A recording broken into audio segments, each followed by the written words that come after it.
প্রিয় মাধ্যমিক পরীক্ষার্থী, তোমাদের আগামীকাল ভৌতবিজ্ঞান পরীক্ষা।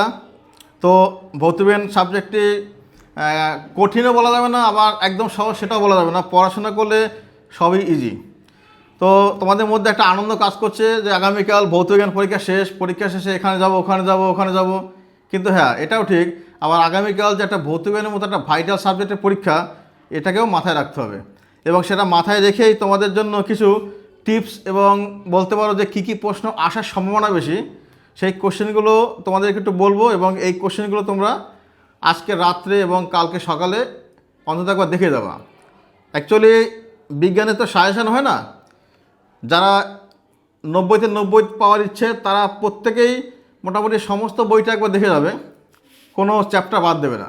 প্রত্যেকটা চ্যাপ্টারে প্রত্যেক লাইন বাই লাইন খুঁটে খুঁটে পড়ে যাবে।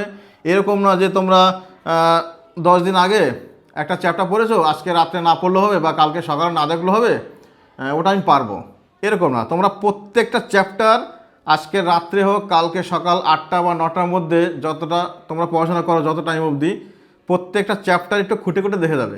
এবং তোমাদের গণিত শিক্ষক মহাশয়গণরা যে সমস্ত কোশ্চেনগুলো খাতায় লিখিয়েছেন বা বই থেকে বলে দিয়েছেন এইগুলো আসার সম্ভাবনা বেশি, সেইগুলো কিন্তু অবশ্যই দেখে যাবে।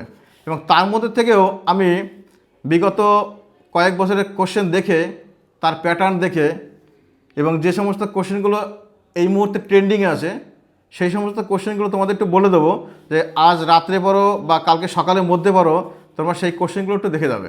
এবং আশা করি সেই কোশ্চেন থেকে তোমরা প্রচুর কমন পাবে, আশা করি 70% কমন পেয়ে যাবে।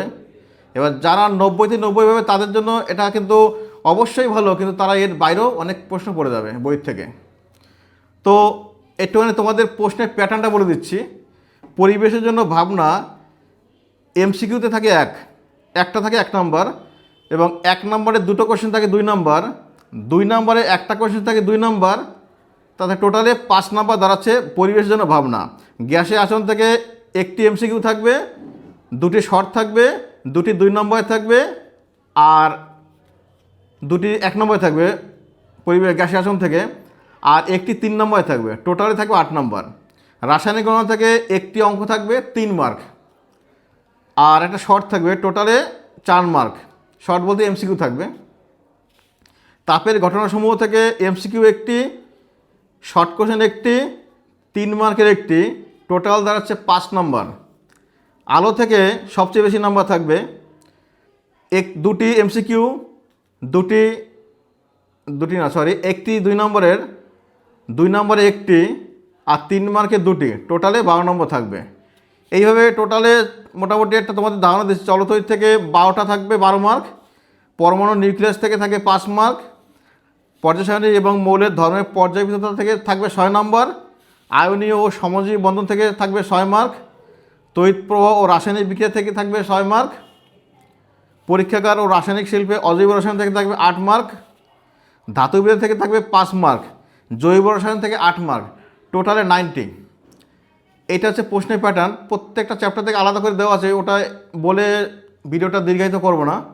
তোমাদের মেইন টপিকে আসি যে কী কী আসার সম্ভাবনা বেশি এবার। তো দেখো, তোমাদের চ্যাপ্টার ধরে ধরে কোশ্চেনগুলো বলে দিচ্ছি যে কী কী আসার সম্ভাবনা বেশি। তোমাদের এবছর যে ম্যাথ বলতে ভৌতবিজ্ঞানের যে অঙ্কগুলো, সেখান থেকে গত বছর চার্লসের অঙ্ক দিয়েছে। তা এই বছর সম্ভাবনা বেশি বয়েলের সূত্র দিয়ে অঙ্ক দেওয়ার, P1 V1 = P2 V2, এই টাইপের যে অঙ্কগুলো আছে বয়েলের সূত্র থেকে, সেই অঙ্কগুলো আসার সম্ভাবনা বেশি। PV = nRT, এই সূত্র দিয়ে গত বছর অঙ্ক দিয়েছে। অতএব PV = nRT বলতে যে P এর মান V এর মান দেওয়া থাকবে, N = W/M লিখে যে অঙ্কগুলো করতে হয়, সেই অঙ্কগুলো গত বছর একটা দিয়েছে। তা এবছর দেওয়ার সম্ভাবনা একটু কম আছে, তবে দেবে না এটা কিন্তু লিখিত গ্যারান্টি দেওয়া যাবে না, দিতেই পারে, কিন্তু দেওয়ার সম্ভাবনা অনেক কম। তারপর গত বছর চ্যুতিকোণের অঙ্ক দিয়েছে, এবছর চ্যুতিকোণ অঙ্ক দেওয়ার সম্ভাবনা অনেকটাই কম। তাহলে অঙ্ক কী কী দিতে পারে? তোমাদের গ্যাসের যে আচরণ সেই চ্যাপ্টার থেকে বয়েলের সূত্রে অঙ্ক করে যাবে।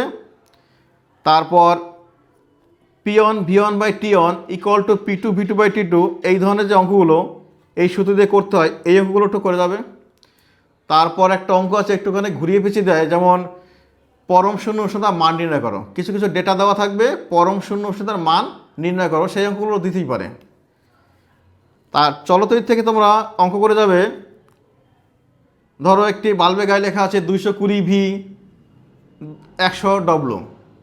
এক্ষেত্রে বাল্বের রোধ কত এবং বাল্বের মধ্যে দিয়ে তড়িৎ প্রবাহ মাত্রা কত, এই টাইপের অঙ্ক দিতে পারে। বা ওহমের সূত্র দিয়ে ভি ইকুয়াল টু আইআর, এই সূত্র দিয়ে অঙ্ক দিতে পারে।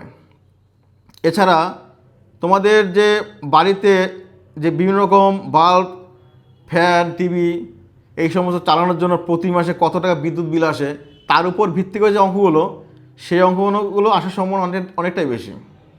এগুলো একটু দেখে যাবে। আর আলো থেকে mu equal to c by v যে সূত্র দিয়ে অঙ্ক করতে হয়, মিউর মান দেওয়া থাকে, ভি এর মান বের করতে বলা হয়, সি এর মান শূন্যের মাধ্যমে আলোর বেগে আমরা জানি। এই সূত্র দিয়ে অঙ্ক দেওয়ার সম্ভাবনা অনেকটাই বেশি, এটা দেখে যাবে। এছাড়া পরমাণুর নিউক্লিয়াস থেকে কোনো তেজস্ক্রিয় মৌল থেকে আলফা, বিটা, গামা, গামা না, আলফা, বিটা কতগুলি বের হবে, তার যে অঙ্কগুলো, সেই অঙ্কগুলো দেওয়ার সম্ভাবনাও কিন্তু এবছর যথেষ্ট বেশি। তো এই অঙ্কগুলো অবশ্যই তোমরা দেখে যাবে। আর রাসায়নিক গণনা থেকে অবশ্যই কিন্তু একটা অঙ্ক দেবেই। তার জন্য তোমরা বইয়ে যে সমস্ত রাসায়নিক বিক্রিয়াগুলো আছে, অ্যামোনিয়া বা H2S প্রস্তুতি, নাইট্রোজেন প্রস্তুতি বা অক্সিজেন প্রস্তুতি বা কার্বন ডাইঅক্সাইড প্রস্তুতি, যে বিক্রিয়াগুলো, সেই বিক্রিয়াগুলো একটুখানি ভালোভাবে দেখে যাবে। বিক্রিয়া লিখে ব্যালেন্স করার জন্য কিন্তু একটা পার্ট নাম্বার আছে, এবং ব্যালেন্স করার পরে অঙ্ক করার জন্য একটা নাম্বার। তাই এই সমস্ত বিক্রিয়াগুলো বই থেকে একটু ভালোভাবে দেখে যাবে, কারণ 3 মার্ক কিন্তু এখানে তোমার দেবেই। সুতরাং এইগুলো একটু ভালো করে যাবে। আর মোটামুটি এই যে কটা চ্যাপ্টার বললাম, এই কটা চ্যাপ্টার থেকে অঙ্ক আসার সম্ভাবনা অনেকটাই বেশি। তাপের থেকে অঙ্ক দেবে না, কারণ সম্ভবত তাপের যে অঙ্ক সেটা সিলেবাসে নেই, তাই তাপের অঙ্ক তোমাদের দেবে না। আর বাকি যে চ্যাপ্টারগুলো বললাম, এই চ্যাপ্টারগুলো থেকে অঙ্ক দেওয়ার সম্ভাবনা অনেকটাই বেশি, এবং কোন কোন সূত্র দিয়ে অঙ্ক দিতে পারে সেটা তোমাকে অলরেডি বলেই দিলাম। এবং আরেক টাইপের অঙ্ক আছে যে রোধের মান নির্ণয়। একটা সার্কিট রেখে দেবে, দুই প্রান্তের মধ্যে তুল্য রোধ কত, এই ধরনের অঙ্ক দিতেই পারে। তাই এই অঙ্কগুলো একটু ফলো করে যাবে। আর যে সমস্ত প্রশ্নগুলো তোমরা একটু পড়ে যাবে, ভালোভাবে লক্ষ্য করে যাবে, সেই প্রশ্নগুলো একটু তোমাদের আমি চ্যাপ্টার ওয়াইজ পরপর বলে যাচ্ছি। এই কোশ্চেনগুলো আজ রাত এবং কালকে সকালের মধ্যে অবশ্য করেই দেখে যাবে, তাতে আশা করি তোমরা ম্যাক্সিমাম প্রশ্ন কমন পাবে।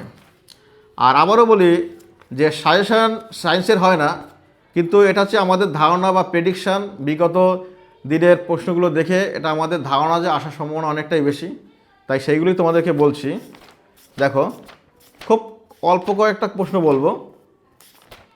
প্রথম চ্যাপ্টার পরিবেশের জন্য ভাবনা, এখান থেকে তোমরা দেখবে গ্লোবাল ওয়ার্মিং কাকে বলে বা বিশ্ব উষ্ণায়ন কাকে বলে, এর ক্ষতিকারক প্রভাব পড়ে যাবে।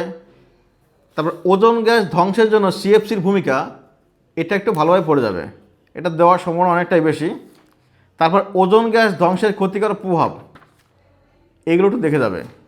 আমি 2 নম্বরগুলোই বলছি। আর তাপন মূল্য কাকে বলে, এর এসআই একক। এই কোশ্চেনগুলো এই প্রথম চ্যাপ্টার থেকে একটু বেশি দেখে যাবে। তারপরে তোমার আরেকটা কোশ্চেন দেখে যাবে, স্থিতিশীল উন্নয়ন কাকে বলে, বা স্থিতিশীল উন্নয়নের ধারণাটি লেখো, বা স্থিতিশীল উন্নয়নের লক্ষ্যগুলি কী কী। এই কটা কোশ্চেন একটু হলে ভালোভাবে পড়ে যাবে। আর শর্ট কোশ্চেন নিয়ে পরে আমি আলোচনা করছি, এই কোশ্চেনগুলো একটু বেশি করে দেখে যাবা। তারপর চলে আসো গ্যাসের আচরণ। গ্যাসের আচরণ থেকে এবছর দেওয়ার সম্ভাবনা খুব বেশি, এবং ভালো ভালো কোশ্চেন এখানে গত বছর দেয়নি। কোশ্চেনগুলো প্রথমত চার্লসের সূত্র এবং ব্যাখ্যা আসার সম্ভাবনা বেশি, বয়েলের সূত্র এবং ব্যাখ্যা আসার সম্ভাবনা বেশি। এছাড়া একটা কোশ্চেন আছে, দেখবে পুকুরের জলতলের নিচ থেকে বায়ুর বুদবুদ উপর দিকে উঠে এলে আয়তন বাড়ে কেন। এছাড়া বেলুনে ফু দিলে বেলুনের চাপ ও আয়তন দুটোই বৃদ্ধি পায়, এক্ষেত্রে কি বয়েলের সূত্র লঙ্ঘিত হয়। এই টাইপের কোশ্চেনগুলো এবছর দেওয়ার সম্ভাবনা অনেকটাই বেশি। এছাড়া একটি গুরুত্বপূর্ণ প্রশ্ন যেটা খুবই সম্ভাবনাময় এবছর আসার জন্য, আদর্শ গ্যাসের অবস্থা সমীকরণ, পিভি ইকুয়াল টু এনআরটি, এটা খুব সম্ভাবনা আসে এবছর আসার জন্য। এছাড়া কেলভিন স্কেল কাকে বলে, পরম শূন্য উষ্ণতা কাকে বলে, এর মান কত, এই টাইপের প্রশ্নগুলো এবছর তোমাদের আসার সম্ভাবনা খুবই বেশি। অ্যাভোগাড্রোর সূত্র, প্রকল্পনা সূত্রটা দেখে যাওয়া। তারপর আরেকটা কোশ্চেন, শুষ্ক বায়ুর চেয়ে আর্দ্র বায়ু হালকা হয় কেন, এই কোশ্চেনটা এবছরও আসার সম্ভাবনা অনেকটাই বেশি, তাই তোমরা এই কোশ্চেনগুলো একটু ভালোভাবে ফলো করে যাবা। এই হলো গ্যাসের আচরণ থেকে প্রশ্ন। আর রাসায়নিক গণনা থেকে কি কি অঙ্ক করতে হবে সেটা আমি অলরেডি বলে দিয়েছি, যে এই সমস্ত বিক্রিয়াগুলো দেখে যাবা, ওটা এখন আর বলছি না। তারপর তাপের ঘটনাসমূহ, তাপের ঘটনাসমূহ থেকে তোমরা মোটামুটি দেখে যাবে কঠিনের রৈখিক প্রসারণ গুণাঙ্ক বা ক্ষেত্র প্রসারণ গুণাঙ্ক বা আয়তন প্রসারণ গুণাঙ্কের ডেফিনেশনটা দেখে যাবে এবং তার এসআই এককে দেখে যাবে। দ্বিধাতব পাত কাকে বলে একটু দেখে যাও এবং তার দুটি অ্যাপ্লিকেশন মানে দুটি ব্যবহার দেখে যাও। এছাড়া দেখে যাবে পিতলের দৈর্ঘ্য প্রসারণ গুণাঙ্ক 19 × 10⁻⁻6 পার ডিগ্রি সি। এখানে পিতল দেওয়া আছে, তোমাকে পিতল না দিয়ে লোহা দিতে পারে বা অন্য যে কোনো মেটাল দিতে পারে, দিয়ে তোমার ডিজিট মানে 19 × 10⁻⁻6 না বলে অন্য কোনো সংখ্যা দিতেই পারে।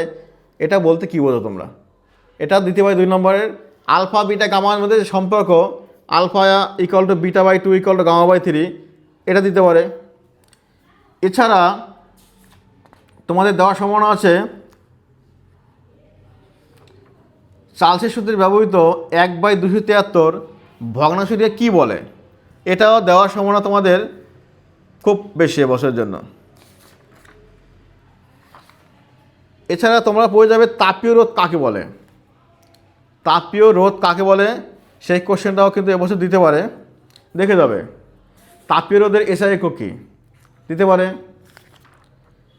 মোটামুটি এই কটা বড় প্রশ্ন পড়ে যাবে। আরেকটা কোশ্চেন আছে যে কঠিনের রৈখিক প্রসারণ গুণাঙ্কের একক শুধুমাত্র উষ্ণতার এককের উপর নির্ভর করে, দৈর্ঘ্যের এককের উপর নির্ভর করে না কেন। আরেকটা কোশ্চেন আসতে পারে যে তরলের 2 প্রকার প্রসারণ গুণাঙ্ক থাকে কেন, এটা আসার সম্ভাবনা বেশি, তাই এই কোশ্চেনগুলো একটু দেখে যাবে। এটা হলো তাপের ঘটনাসমূহ থেকে বললাম। আর একটা কথা বলি, অবশ্যই তোমরা যে সকল বই তোমরা পড়েছো বা তোমাদের স্যাররা যে সমস্ত বই পড়িয়েছেন সেই সমস্ত বইয়ের যে পিছনে যে অনুশীলনী যে শর্ট কোশ্চেনগুলো অবশ্যই দেখে যাও, কারণ শর্ট কোশ্চেনগুলো অনুশীলনী থেকে আসে কিন্তু, এবং বইয়ের ভিতর থেকেও অবশ্যই আসে, কিন্তু অনুশীলনী থেকে সম্ভাবনা বেশি। এবার আসে আলোর থেকে অনেক ভালো ভালো প্রশ্ন এবছর আসার জন্য তোমাদের জন্য অপেক্ষা করছে, যেমন R = 2F প্রমাণ, তারপর ডেল = I1 + I2 - A, এই দুটোর মধ্যে একটা পুরো শিওর আসবেই। তার মধ্যে ওই 40-60 বা 45-55 বলতে পারি যে 55% হচ্ছে তোমার ডেল = I1 + I2 - A, আর 45% হচ্ছে R = 2F, এই দুটোর মধ্যে একটা আসার সম্ভাবনা বেশি, তাই একবার দেখে যাবে, অবশ্যই দেখে যাবে। তারপর আমাদের চোখের যে রোগ, দুটো রোগ তোমরা জানো, দীর্ঘদৃষ্টি বা হ্রস্বদৃষ্টি কাকে বলে, তার জন্য প্রতিকারের জন্য কী কী করা দরকার বা এদের কারণটা কি, কেন এই রোগটা হয়, এই কোশ্চেনগুলো অবশ্যই একটু দেখে যাবে। আরেকটা কোশ্চেন 2 মার্কের খুব ইম্পর্টেন্ট, সেটা লেন্সের থেকে দেখবে একটা ছবি আছে, একটা বস্তুকে লেন্সের আলোককেন্দ্র এবং ফোকাসের মধ্যে রাখলে উৎপন্ন প্রতিবিম্বের প্রকৃতি এবং চিত্রসহ বর্ণনা করো বা চিত্র এঁকে দেখাও। এই যে এই কোশ্চেনটা, এই ছবিটা আঁকতে হবে। তারপর ক্যামেরায় কোন ধরনের লেন্স ব্যবহার করা হয় এবং ক্যামেরায় উৎপন্ন প্রতিবিম্বের প্রকৃতি কী, আসার সম্ভাবনা অনেকটাই বেশি এবং আসতে পারে অবশ্যই। তারপর পড়বে তোমরা বর্ণালী কাকে বলে, আলোর বিচ্ছুরণের একটি প্রাকৃতিক উদাহরণ দাও, শূন্য মাধ্যমে আলোর বিচ্ছুরণ হয় না কেন, এই কোশ্চেনগুলো এবছর আসার সম্ভাবনা অনেকটাই বেশি। সাদা আলোতে সবুজ পাতা সবুজ দেখায় কেন, দিনের বেলা আকাশ নীল দেখায় কেন, এই দিনের বেলা আকাশ নীল দেখায় কেন এটা কিন্তু খুবই গুরুত্বপূর্ণ প্রশ্ন এবছরের জন্য। তা দিনের বেলা আকাশ নীল দেখায় কেন একটা প্রশ্ন, আর ওদিকে R = 2F বা ডেল = I1 + I2 - A, এই তিনটের মধ্যে তো সম্ভাবনা বেশি দুটো আসবেই, দুটো আসতে পারে শিওর আশা করি। তো এই কোশ্চেনগুলো তোমরা একটু দেখে যাবে। আর দিনের বেলা আকাশ তো নীল পড়বেই, তার সঙ্গে একটু বিপদ সংকেত হিসাবে লাল আলো ব্যবহার করা হয় কেন, এটা একটু একবার দেখে যাও। তো এই হলো আলোর ইম্পর্টেন্ট কোশ্চেন। এর বাইরেও আসার সম্ভাবনা অনেকটাই বেশি, কিন্তু তোমাদের এখন যদি সারা বই দিয়ে যায় তোমার রাত্রিবেলার মধ্যে পড়তে পারবে না। যারা আগে সমস্ত বই পড়েছো তাদের ব্যাপারটা আলাদা, যারা একটু কম পড়েছো বা যাদের ব্রেন একটু ভৌত বিজ্ঞানটা কম ঢোকে, তারা এই কোশ্চেনগুলো একবার দেখে যাবে। এটা গেল আলো। আলো রেখে এবার আমি ঢুকছি চলতরিৎ। এই চলতরিৎ থেকেও এবছর সম্ভাবনা অনেক বেশি প্রশ্ন আসার, এবং এখান থেকে তোমাদের যে প্রশ্নগুলি আসার সম্ভাবনা বেশি তোমাদের বলে দিচ্ছি। দেখো, তড়িৎচালক বল বিভব প্রবণতার মধ্যে পার্থক্য, ওহমের সূত্রটি লেখো, ব্যাখ্যা করো, খুবই সম্ভাবনা আসার। তারপর তোমরা জুলের সূত্র পড়বে। জুলের সূত্র কিন্তু এবছর আসার সম্ভাবনা খুবই বেশি। রোধাঙ্ক কাকে বলে, এর এসআই একক কী এবং রোধাঙ্কের মাত্রা লেখো, সম্ভাবনা খুবই বেশি আসার। একটি বাল্বের গায়ে লেখা 220 হাইফেন 160 বা 100 ডব্লিউ বলতে কী বোঝো, সম্ভাবনা খুব বেশি আসার। তোমাদের গণিত শিক্ষক মহাশয়গণরা অবশ্যই এই কোশ্চেনটা করিয়েছেন, এবং ওই বাল্ব দিয়ে বলবে যে বাল্বের রোধ কত এবং বাল্বের মধ্যে দিয়ে তড়িৎ প্রবাহ মাত্রা কত। এই প্রশ্ন কিন্তু আসার সম্ভাবনা খুবই বেশি এবছরের জন্য। আর এখান থেকে যে রোধের ডায়াগ্রাম রেখে দেবে, দুই প্রান্তের মধ্যে তুল রোধ কত, এটা আসতেই পারে। এবার নাইক্রোম তার উপাদানগুলি কী কী আসতে পারে। কার্যশক্তির ধারণা থেকে জুলের সূত্রের প্রতিষ্ঠা করো, সম্ভাবনা বেশি আসার। ফিউজ তার কাকে বলে, ফিউজ তারের উপাদানগুলি কী কী। তারপরে তোমার কিলোওয়াট ঘন্টা কাকে বলে, 1 কিলোওয়াট ঘন্টা সমান কত জুল, সম্ভাবনা বেশি আসার। এছাড়া তোমাদের এখান থেকে একটা বক্স আছে, এই বক্সের থেকে একটা কোশ্চেন আছে, টেস্ট পরে অনেক জায়গায় দেখেছি আমাদের এবছরের জন্য। এই যে বক্সটা, এই বক্স থেকে একটা কোশ্চেন আসতে পারে। তারপর ফ্লেমিংয়ের বামহস্ত নিয়ম বা অ্যাম্পিয়ার সন্তরণ নিয়ম, দুটোর মধ্যে একটা সম্ভাবনা খুবই বেশি আসার। ফ্যারাডের সূত্র আসতেই পারে এবছরের জন্য, খুবই সম্ভাবনা আসার। বাল্বচক্রে কোন শক্তিতে রূপান্তরিত হয়, বাল্বচক্রে বেগ বৃদ্ধি করার উপায় কী, সম্ভাবনা বেশি আসার। বৈদ্যুতিক জেনারেটরে কোন শক্তি থেকে উৎপন্ন হয়। তারপর মোটামুটি এই কটা কোশ্চেন খুব সম্ভাবনা আসার। এছাড়া তোমাদের লাইট তার, নিউট্রাল তার এবং আর্থিং তারের যে রং, সেই রংটাও কিন্তু এবছর আসতে পারে। তাই এইগুলো তোমরা একটু ভালোভাবে দেখে যাওয়া, যে কোশ্চেনগুলো বললাম। আবারও বলি, যারা 90তে 90 পাবে বলে আশা করছো, তাদেরকে বললো বইয়ের প্রত্যেকটা চ্যাপ্টার খুঁটে খুঁটে দেখে যাওয়ার জন্য। কারণ 90তে 90 পেতে গেলে বইয়ের প্রত্যেকটা লাইন তোমাকে পড়তে হবে। তাই এইগুলো একটু অবশ্যই দেখে যাও।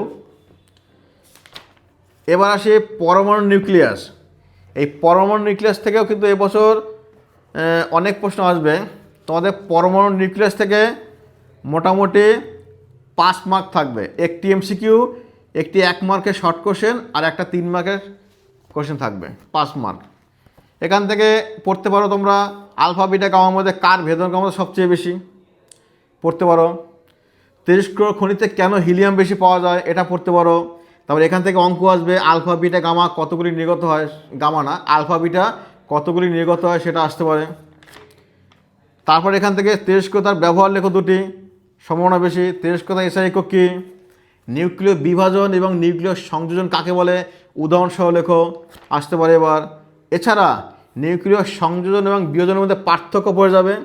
এবং আরেকটা কোশ্চেন খুব ইম্পর্টেন্ট, নিউক্লিয় সংযোজনের আগে কেন বিয়োজন ঘটাতে হয়। এই কটা কোশ্চেন এখান থেকে অবশ্যই দেখে যাও। তারপর আসি কেমিস্ট্রি মানে রসায়নের বিভাগের মধ্যে আসি। প্রথম চ্যাপ্টার পর্যায় সারণী। পর্যায় সারণী থেকে তোমরা আধুনিক পর্যায় সূত্রটি পড়ে যাবে। তারপর আধুনিক পর্যায় সারণীতে কটি পর্যায় এবং কটি শ্রেণী বর্তমান, আধুনিক পর্যায় সারণী গঠনের ক্ষেত্রে মজলের গুরুত্ব কী, এটাও আসার সম্ভাবনা বেশি। তারপর তোমরা ওখান থেকে পড়বে মুদ্রাহত কী, কোন শ্রেণীতে অবস্থিত, তারপরে কোন শ্রেণীতে কঠিন তরল গ্যাস একসঙ্গে অবস্থান করে 17 নম্বর শ্রেণীতে। তারপরে পড়বে তোমরা হাইড্রোজেনকে কেন দুষ্ট মৌল বলে, এটাও আসার সম্ভাবনা খুবই বেশি কিন্তু এবছরের জন্য। তারপরে তোমরা পড়বে তড়িৎ ঋণাত্মকতা কাকে বলে, কোন মৌলের তড়িৎ ঋণাত্মকতা সবচেয়ে বেশি। এই কোশ্চেনগুলো এই চ্যাপ্টার থেকে বেশি ইম্পর্টেন্ট। আবারও বলি, প্রত্যেকটা বইয়ের শেষে যে অনুশীলনী থাকে, অনুশীলনের শর্ট কোশ্চেনগুলো কিন্তু অবশ্যই তোমরা দেখে যাবে। এটা গেল পর্যায় সারণী। এরপর আসি আয়নীয় এবং সমযোজী বন্ধন। এখান থেকেও খুব গুরুত্বপূর্ণ প্রশ্ন আসে। গত বছর দিয়েছে আয়নীয় এবং সমযোজী যৌগের মধ্যে পার্থক্য, এবছর পার্থক্যটা দেবে না। এবছর তৈজযোজী বা আয়নীয় বন্ধন সম্পর্কে যে বৈজ্ঞানিক কোষেলের ধারণা, এটা দেওয়ার সম্ভাবনা খুব বেশি, এটা তো তোমরা দেখে যাবে। আর CaCl2 বা NaCl কী ধরনের যৌগ, তা ইলেকট্রন ডট গঠনের সাহায্যে দেখাও, এটা আসবে, এই টাইপের অবশ্যই আসবে কিন্তু। এছাড়া জৈব যৌগের ক্ষেত্রে যদি বলি NH3 মানে অ্যামোনিয়া, CO2, H2O, তারপর তোমার CH4, এইগুলো কিন্তু আসার সম্ভাবনা খুবই বেশি, এইগুলো একটু অবশ্যই দেখে যাও। তো চিনি জলের মধ্যে মিশে তড়িৎ প্রবণ করে না, কিন্তু আমরা যে লবণটা খাই মানে খাদ্য লবণ NaCl জলের মধ্যে মিশে তড়িৎ প্রবণ করতে পারে কেন, এই কোশ্চেনটা কিন্তু আসে, এটাও অবশ্যই দেখে যাবে। এর মধ্যে থেকে এই কোশ্চেনগুলো একটু ভালোভাবে দেখে যাও। আর গত বছর এই কোশ্চেনটা দিয়েছে যে আয়নীয় যৌগের ক্ষেত্রে আণবিক ওজনের পরিবর্তে সংকেত ভর লেখা হয় কেন, এটা এই বছর না দেওয়ার সম্ভাবনা বেশি। তবে এরকম না যে গত বছর দিয়েছে বলে এবছর দেবেই না, সেটা বলা ভুল, দিতেই পারে, প্রশ্ন রিপিট হতেই পারে, তবে আসার সম্ভাবনা খুব কম। তাই যাদের একটু কম বোঝো বা ভৌতবিজ্ঞানের প্রতি খুব আতঙ্ক, তারা আমি যে কোশ্চেনগুলো বলছি সেইগুলি পড়ে যাবে। আচ্ছা, এই হচ্ছে তোমাদের কোশ্চেন আয়নীয় এবং সমযোজী বন্ধনের থেকে। এরপর চলে আসি আরেকটা কোশ্চেন বলছি ওই চ্যাপ্টার থেকে, তরল বা গ্যাসীয় হাইড্রোজেন ক্লোরাইড একটি সমযোজী যৌগ হওয়া সত্ত্বেও জলীয় দ্রবণে কেন তড়িৎ প্রবণ করতে পারে, এটা একটু দেখে যাও। তারপর আসি 8.3 মানে তোমাদের তড়িৎ প্রবাহ এবং রাসায়নিক বিক্রিয়া যে চ্যাপ্টারটা, ওই চ্যাপ্টার থেকে একটা কোশ্চেন আসতে পারে যে NaCl কঠিন অবস্থায় তড়িৎ প্রবণ করে না, কিন্তু জলীয় দ্রবণে কেন তড়িৎ প্রবণ করে, এটা আসতেই পারে। ঠিক আছে, তাই একটু ভালোভাবে দেখে যাবে। তো তারপর তোমার দেখে যাবে ধাতব পরিবাহী এবং তড়িৎ বিশ্লেষণের মধ্যে পার্থক্য, এটা সম্ভাবনা খুবই বেশি আসার এবছরের জন্য। এছাড়া আসতে পারে তোমাদের অ্যালুমিনিয়াম ধাতু নিষ্কাশনের জন্য তড়িৎ বিশ্লেষ্য পদার্থ, ক্যাথোড এবং অ্যানোড হিসাবে কী ব্যবহার করা হয়, এটা কিন্তু আসতেই পারে এবছরের জন্য। তারপরে তোমাদের প্লাটিনাম তড়িৎ দেওয়ার সাহায্যে জলের যে তড়িৎ বিশ্লেষণ, সেখানে উৎপন্ন গ্যাসের যে অনুপাতটা আসতে পারে। তারপরে তোমাদের বইতে কপার তড়িৎ দেওয়ার ব্যবহার করে কপার সালফেটের জলীয় দ্রবণের তড়িৎ বিশ্লেষণ প্রক্রিয়াটা, এখানে বিক্রিয়া ক্যাথোড অ্যানোড বিক্রিয়া, এটা তো বই থেকে আসার সম্ভাবনা বেশি, কিন্তু তোমাদের এই প্লাটিনাম তড়িৎ দেওয়ার দিয়ে কপার সালফেটের তড়িৎ বিশ্লেষণ, এটাও কিন্তু আসতে পারে, এবং এটা তোমরা হচ্ছে নোট বইতে পেয়ে যাবে। তোমাদের অনেকের বইতে আছে, অনেকের বইতে নেই, বইতে না পেলে তোমরা অবশ্যই নোট বইটা একটু ফলো করবে, এই চ্যাপ্টারটা খুলে নোট বইটা ফলো করবে। তারপর অ্যানোড মাঠ কাকে বলে, অ্যানোড মাঠে যে মূল্যবান ধাতু থাকে তার 3টে নাম লেখো, আসতেই পারে এবছরের জন্য। এবং এই চ্যাপ্টার থেকে এরকম আসে যে ধরো এই ধাতু দিয়ে ওই ধাতুর উপর প্রলেপ দেবো, সেক্ষেত্রে কোনটি ক্যাথোড এবং কোনটি অ্যানোড হিসাবে ব্যবহার করা হয়, এটাও কিন্তু এবছরের জন্য আসতে পারে। তাই এই কোশ্চেনগুলো তোমরা একটু ভালোভাবে দেখে যাবে। গত বছর দিয়েছে তড়িৎ লেপনের উদ্দেশ্য আর সোনার প্রলেপ দিতে তড়িৎ বিশ্লেষক হিসেবে, সোনার তড়িৎ লেপন দিতে তড়িৎ বিশ্লেষক হিসাবে কী ব্যবহার করা হয়, এটা গত বছর দিয়েছে, এবছর দিতে নাও পারে, কিন্তু তড়িৎ লেপন কাকে বলে সেটা একবার দেখে যাও। তো এইটা হলো তোমাদের তড়িৎ প্রবাহ এবং রাসায়নিক বিক্রিয়ার মধ্যে প্রশ্ন। একটা শর্ট কোশ্চেন আসতে পারে এখান থেকে যে তড়িৎ বিশ্লেষণে কোন শক্তি কোন শক্তিতে রূপান্তরিত হয়, এটা আসতে পারে এখান থেকে শর্ট কোশ্চেন হিসাবে। বা তড়িৎ বিশ্লেষণের সময় কোন প্রকার তড়িৎ ব্যবহার করা হয়, আসতেই পারে। তো এগুলো একবার দেখে যাও। এইবার আসি আমরা অ্যামোনিয়া চ্যাপ্টার। তো অ্যামোনিয়া চ্যাপ্টার থেকে অ্যামোনিয়া প্রস্তুতির জন্য প্রয়োজনীয় রাসায়নিক দ্রব্য এবং বিক্রিয়া সংগ্রহ এইগুলো কিন্তু আসতে পারে বছরের জন্য। অ্যামোনিয়া, নাইট্রোজেন আর H2S এর মধ্যে তিনটের মধ্যে একটা আসবে, তার মধ্যে সম্ভাবনা বেশি অ্যামোনিয়া। লাইকার অ্যামোনিয়া কাকে বলে, আসতে পারে। তারপরে নাইট্রোজেন থেকে আসতে পারে নাইট্রোলিম কাকে বলে, এর ব্যবহার অবশ্যই কিন্তু ইম্পর্টেন্ট এবছরের জন্য। এছাড়া পুরনো রূপোর জিনিস কালো হয়ে যায় কেন, বা কালো হয়ে যাওয়ার পর সেই কালো রঙটায় কীভাবে দূর করা যায় সেই পদ্ধতিটাও আসতে পারে, ভালোভাবে দেখে যাবে। এর সহকারী হিসাবে আরেকটা কোশ্চেন আছে যে পুরনো তৈলচিত্র কেন কালো হয়ে যায়। নেসলার বিকারক কাকে বলে, নেসলার বিকারকের সংকেত লেখো। চারিদিকে অ্যামোনিয়া গ্যাস শরীর ছিটে গেলে চোখে মুখে জলের ঝাপটা দেওয়া হয় কেন, আসতে পারে, সে আসার সম্ভাবনা বেশি।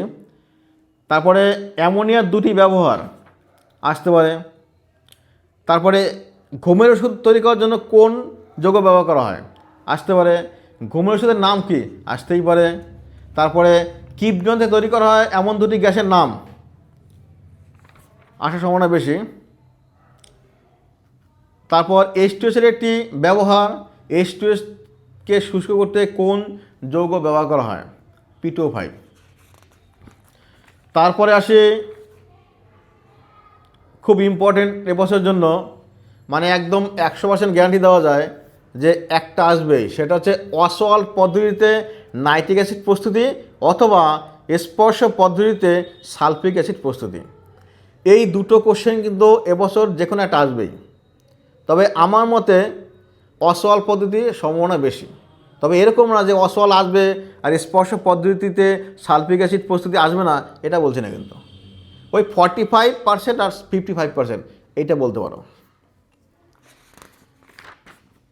এই হলো আমাদের পরীক্ষাগার এবং রাসায়নিক শিল্প অজৈব রসায়নের চ্যাপ্টার থেকে যে কোশ্চেনগুলো আসতে পারে সেটা বলে দিলাম। এইবার দেখো ধাতুবিদ্যা। ধাতুবিদ্যা থেকে প্রত্যেকটা ধাতু অন্ততপক্ষে 3টে করে ব্যবহার পড়ে যাবে, যে কোনো একটা ধাতু ব্যবহার দিতে পারে। ধাতু সংঘ কাকে বলে, এই ধাতু সংঘের উপকারিতা কী, মানে কেন ধাতু সংঘ তৈরি করা হয়, দুটো উপকারিতা পড়ে যাবে। অ্যামালগাম কাকে বলে, একটি উদাহরণ পড়ে যাবে। তারপরে ডুরালুমিন কী কী দিয়ে তৈরি, তারপরে কলঙ্কহীন ইস্পাত কাকে বলে, কী কী দিয়ে তৈরি, ইনভার কী কী দিয়ে তৈরি, আসার সম্ভাবনা বেশি। ইলেকট্রনিক উপাদানগুলি কী কী, ইলেকট্রন বলতে এখানে কিন্তু তোমার সংঘধাতু, মানে এমনি যে আমরা যে ওই পরমাণুর মধ্যে ইলেকট্রন, ওই ইলেকট্রন না, এখানে একটা সংঘধাতুর কথা বলা আছে। তারপরে খুব ইম্পর্টেন্ট কিন্তু একটা কোশ্চেন বলছি, সব আকরিকই খনিজ, কিন্তু সব খনিজ আকরিক নয় কেন, এটাও কিন্তু আসার সম্ভাবনা খুবই বেশি এবছরের জন্য। আর প্রত্যেকটা ধাতুর একটি করে, পারলে দুটি করে প্রধান আকরিকের নাম পড়ে যাবে। তার মধ্যে বেশি ইম্পর্টেন্ট হচ্ছে তোমার অ্যালুমিনিয়াম আর দস্তা, এর প্রধান আকরিকের নাম এবং সংকেত দেখে যাবে। তোমাদের প্রত্যেকের বইতে এগুলো আছে, অবশ্যই দেখে যাবে। ধাতু নিষ্কাশন একটি বিজন প্রক্রিয়া, খুব সম্ভাবনা বেশি আসার। এছাড়া এবছরের জন্য খুব ইম্পর্টেন্ট হলো গোল্ড স্পিডের থার্মিট পদ্ধতির নীতি, খুব ইম্পর্টেন্ট কিন্তু থার্মিট পদ্ধতির নীতি, এবং লেখে অবশ্যই বিক্রিয়া লিখবে, বিক্রিয়া ছাড়া কিন্তু ফুল মার্কস তোমার পাবে না। তারপর থার্মিট মিশ্রণ কাকে বলে, থার্মিট পদ্ধতিতে বিজারক হিসাবে কী ব্যবহার করা হয়, ওটাও ইম্পর্টেন্ট কোশ্চেন। তারপর তোমরা পড়বে গ্যালভানাইজেশন কাকে বলে, গ্যালভানাইজেশনের জন্য কোন ধাতু ব্যবহার করা হয়। তারপর রূপো না, তামার জিনিস অনেকদিন পর কেন সবুজ হয়ে যায়, এটাও কিন্তু খুব ইম্পর্টেন্ট এবছরের জন্য। এবং অ্যালুমিনিয়াম বা দস্তার পাত্রে টক জাতীয় খাবার খেতে নেই কেন, এটাও কিন্তু আসার সম্ভাবনা খুবই বেশি। আবারও বলি, যারা 90-তে 90 পাওয়ার সম্ভাবনা বেশি, তারা কিন্তু বইয়ের প্রত্যেক লাইন খুঁটে খুঁটে পড়ে যাবে। আমি যে কোশ্চেনগুলো বলছি হয়তো তোমরা 70+ কমন পাবে, কিন্তু 90 পেতে গেলে সারা বই একবার রিভিশন দিয়ে যাবে। তো এটা হলো ধাতুর চ্যাপ্টার। এরপরে সর্বশেষ চ্যাপ্টার জৈব রসায়ন, এবং এখান থেকে অনেক ইম্পর্টেন্ট কোশ্চেন আছে।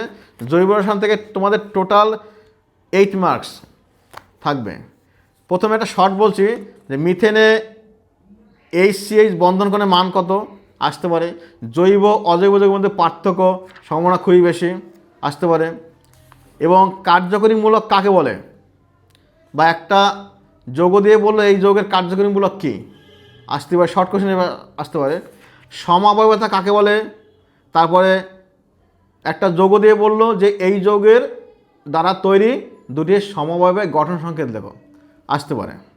এবং কার্যকরীমূলক গঠিত সমবায়বতা কাকে বলে উদাহরণ দাও, সম্ভাবনা বেশি আসার। তারপর তোমরা পড়বে নামকরণ। নামকরণ কোনটা আসবে তার কোনো গ্যারান্টি নেই। নামকরণের রুলটা তোমরা পড়ে যাবে, যে কোনো একটা আসবে, নামকরণ আসবেই। অতএব এই রুলটা তোমরা একটু ভালোভাবে পড়ে যাবে, যে কোনো একটা আসবে। তারপরে তোমার মার্স গ্যাস কাকে বলে, কেন বলে, আলেয়া কাকে বলে, কেন বলে, এটা এই চ্যাপ্টার থেকে পড়ে যাবে। তারপর তোমরা ইথিলিনের ব্যবহার পড়ে যাবে। কাঁচা ফল পাকাতে কোন গ্যাস ব্যবহার করা হয়, এটাও পড়ে যাবে।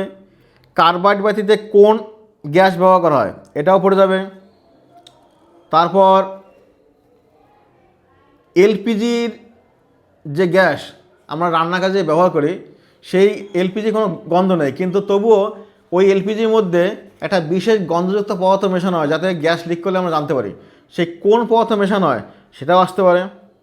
গত বছর মিথেনের সঙ্গে ক্লোরিনের যে বিক্রিয়াটা সেটা দিয়ে দিয়েছে, এবছর আসবে না, সম্ভাবনা কম। ইথিলিনে অসম্পৃক্ততা প্রমাণ করো, এটা আসতে পারে। তারপরে তোমার পলিমার কাকে বলে, বললো ভিনাইল ক্লোরাইডের একটা মনোমার, এর পলিমারের নাম কি, বা পিভিসির ব্যবহার কি, বা টেফলন কি, এর ব্যবহার লেখো, এটা আসতে পারে। একটি জৈবভঙ্গুর পলিমারের নাম লিখতে আসতে পারে। একটি প্রাকৃতিক জৈবভঙ্গুর পলিমারের নাম আসতে পারে। তারপর ইথাইল অ্যালকোহলের একটি ব্যবহার আসার সম্ভাবনা বেশি। কিন্তু ডিনেচার্ড স্পিরিট বা মেথিলেটেড স্পিরিট এটা গত বছর দিয়ে দিয়েছে, ওই জন্য এটা এবছরের জন্য ইম্পর্টেন্ট না, সম্ভাবনা কম। এই সমস্ত প্রশ্নগুলো তোমরা একটু ভালোভাবে দেখে যাবে। এবং এই হলো আজকের মোটামুটি ইম্পর্টেন্ট কোশ্চেনগুলো বলে দিলাম।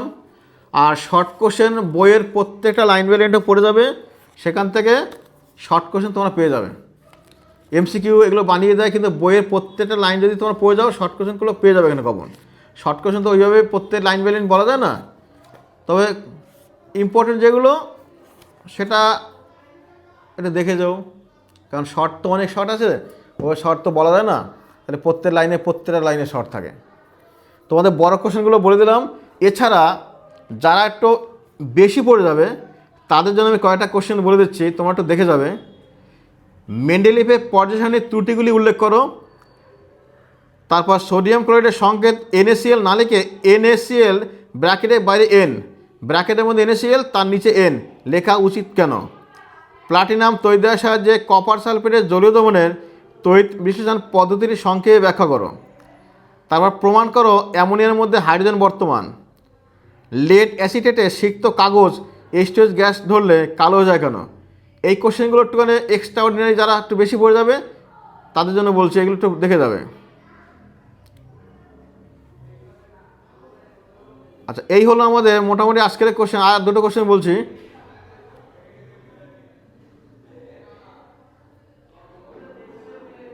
তোমরা দেখে যাবে